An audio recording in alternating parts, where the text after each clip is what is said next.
This is so disgusting. Can you even bloody imagine that your favorite, street food is actually containing shit?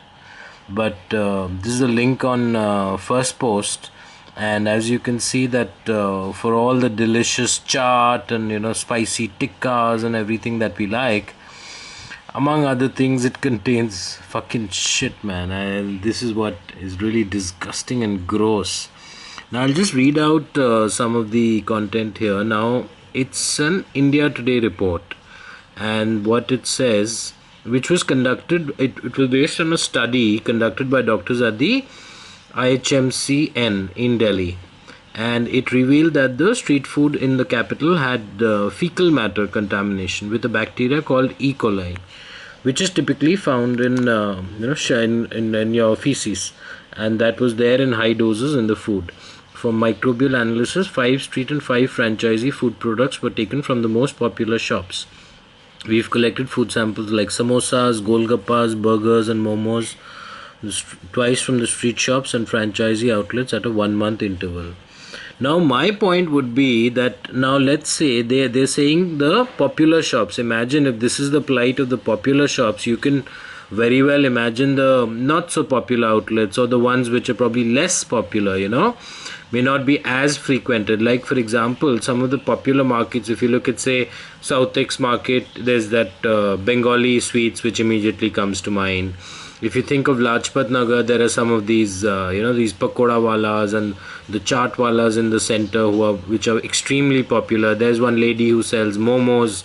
She's extremely popular. Imagine if outlets like those are contaminated. So you can imagine. I'm not saying that those particular ones, but then given the fact that these people are saying that they chose popular shops, so I'm just thinking that it could be any of them. It's so bad.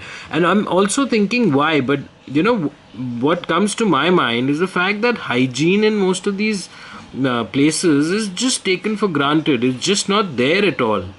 So that's what probably is the driver behind this. What happens is a lot of these attendants, the guys serving you, like that Golgappa guy who's stirring that pot with the water, and then he's taking his dirty hand and then mixing that water, mixing the aloo and everything, the spices which go into the Golgappa, dipping it in the water, serving it to the customer, and then those same hands are often used to take money, give and take money. Now, currency notes invariably tend to be so dirty. So that's one thing. So, these factors, and somehow I feel like what I've seen abroad is that there's a lot of regulation as far as food, and somehow the general level of hygiene, because people, by and large, I'm not saying always, but by and large, people do tend to be educated. And here, at least, especially this kind of society which is serving this food tends to be very uneducated. So I think these are all factors. So I'm just so shit scared to say, probably that's the best reference. So it's just sad. It's just sad. Of course, not everyone would have read this, and people will continue to patronize street food like this. But I, for one, have always been cautious, and now I'll only be extra cautious. That's how I would put it. Cheers.